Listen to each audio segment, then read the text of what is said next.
hold on. Pause the scroll for 1 second. Bitcoin is sitting around $90,000 right now.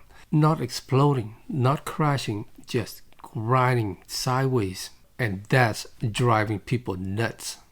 ETF or life. Institutions are in. Headlines or bullish. So, why does it feel like Bitcoin is stuck in mud? Here's the part most people aren't talking about. While everyone's checking the price, refreshing Coinbase, waiting for the breakout, the original Bitcoin holder, the ones who bought 10, 12, 15 years ago, are quietly pulling incomes from the stacks. And that activity is pressuring the price more than most people realized. These OG holders aren't panic selling. They're not bearish.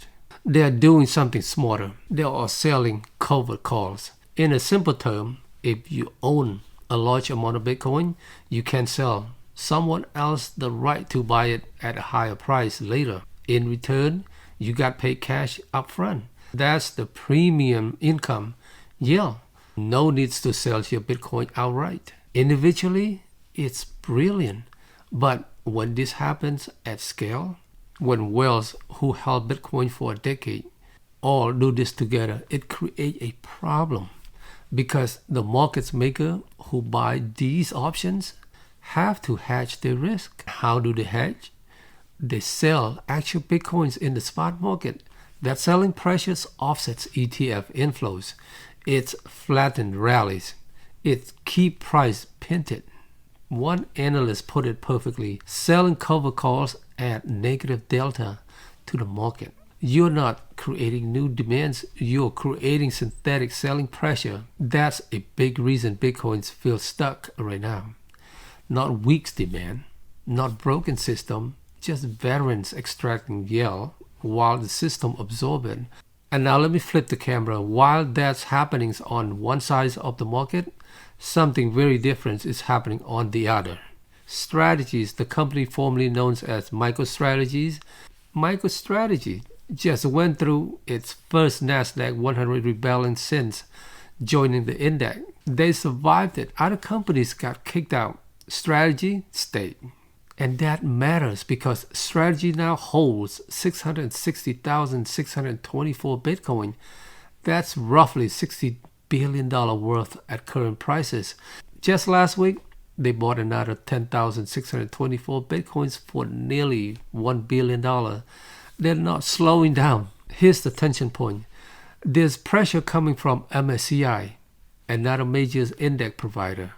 They're reviewing whether companies whose assets are more than 50% crypto should be excluded.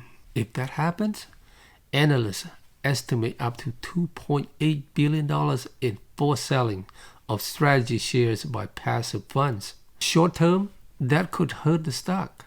But instead of backing down, micro sellers and CEO Phong Le fire back. They sent a letter arguing Strategy is a real operating company, software, financing, preferred shares, and Bitcoin is their treasury reserve asset, not a gamble.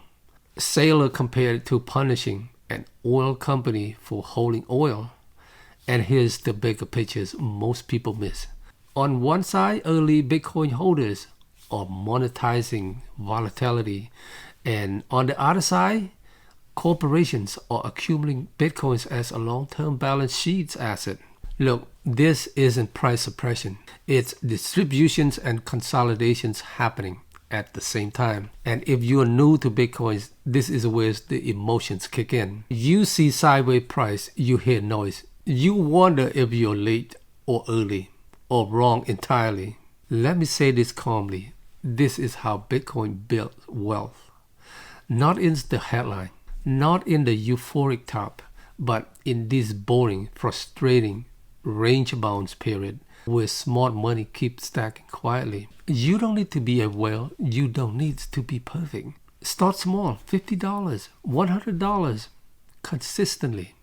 Buy Bitcoin. Hold it yourself. Let times do the heavy lifting.